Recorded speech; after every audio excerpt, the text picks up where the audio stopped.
তোমরা বলো না গো, কার দরবারে গিয়ে আমি আবার মাপ চাই? তুমি ছাড়া তো আমাদের মালিক নেই। আল্লাহ, তুমি মাপ না করলে আমি কার দরবারে গিয়া দ্বারস্থ হব?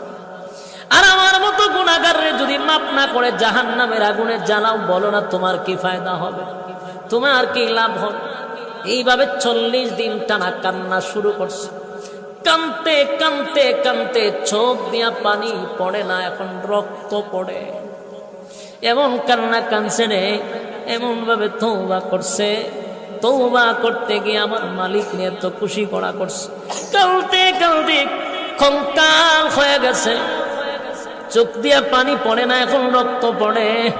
শুধু গুনার উপরে লজ্জিত হইয়া সাহাবায়ে কেরাম গিয়া ওই সাহাবীরে নিয়ে আসলেন নবীজির সামনে। নবীজি তাকায়া দেখে সাহাবী চোখ দিয়া রক্ত পড়ে, শরীরটা যেন কঙ্কাল হয়ে গেছে।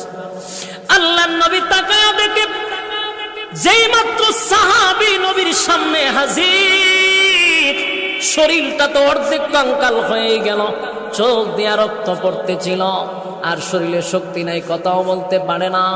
এমত অবস্থায় নবী তাকায়া দেখে তার পাশেই মালাকুল মউত আজরাইল দাঁড়ায় আছে।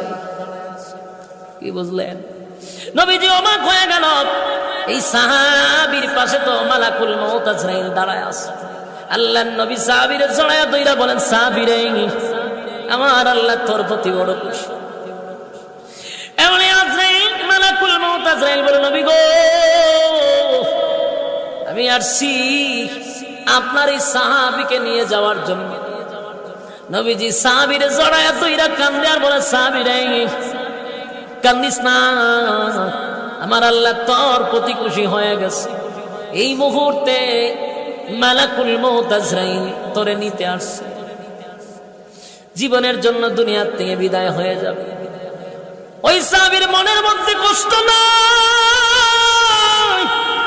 চিরদিনের জন্য দুনিয়া ছেড়ে চলে যাবে, কোনো কষ্ট নাই গো। শুধু নবীর দিকে মুস্কি হাসি দিয়া বলে, নবী গো, একটা বারের জন্য বলেন না আমার আল্লাহ কেমন মাফ করছে। সুবহানাল্লাহ, বাড়ি দিয়া বলে। মালাকুল মউত আজরাইল চলে আসছে। নবীজি তার কানে জানাইছে যে মালাকুল মউত আজরাইল আসছে তোমারে নেওয়ার জন্য, হচ্ছে এইদিকে কোনো চিন্তা নেই। নবীর দিকে তাকায়া বলে, নবী গো, একবার বলেন না আমার মালিক কেমন মাফ করছে?